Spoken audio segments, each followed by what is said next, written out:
धीरेन्द्र शास्त्री सुर्खियों में हैं। उन पर अंधविश्वास फैलाने का आरोप लगा था। इस मुद्दे पर लोग दो धड़ों में बटे दिख रहे हैं। एक तबका बाबा के साथ खड़ा दिख रहा है तो दूसरा उनके खिलाफ। बाबा ताल ठोक कर कहते हैं कि उन्होंने सन्यासी बाबा की कृपा को पाया है।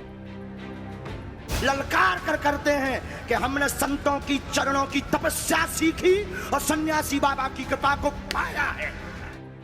ऐसे में सवाल उठता है कि उनका गुरु कौन है। तो बता दें कि धीरेन्द्र शास्त्री जगत गुरु स्वामी रामभद्राचार्य महाराज के शिष्य हैं। धीरेन्द्र शास्त्री ने रामभद्राचार्य से ही श्री राम मंत्र की दीक्षा ली है।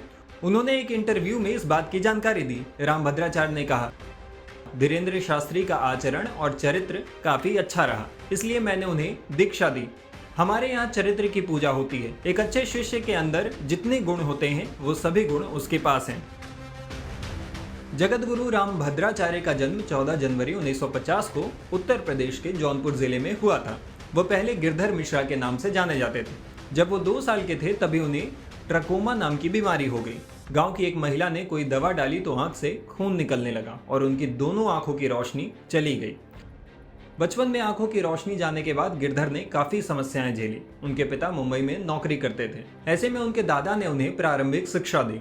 गिरधर को रामायण, महाभारत, विश्राम सागर, सुख सागर, प्रेम सागर, ब्रिज विलास जैसी किताबों का पाठ कराया।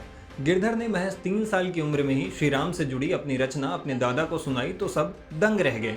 ये रचना अवधि में थी। बड़े हुए तो गिरधर ने संपूर्णानंद संस्कृत विश्वविद्यालय से शास्त्री की उपाधि ली। अयोध्या के ईश्वरदास महाराज से उन्होंने गायत्री मंत्र और राम मंत्र की दीक्षा ली। तभी से उनका नाम भी रामभद्राचार्य हो गया। जगत गुरु रामभद्राचार्य को बहुभाष्यविद कहा जाता है। वे 22 भाषाओं में पारंगत हैं। अब तक उन्होंने 80 से ज्यादा किताबों की रचना की है। खास बात यह भी है कि रामभद्राचार्य न लिख सकते हैं, न पढ़ सकते हैं, न ही उन्होंने ब्रेल लिपि का इस्तेमाल किया है।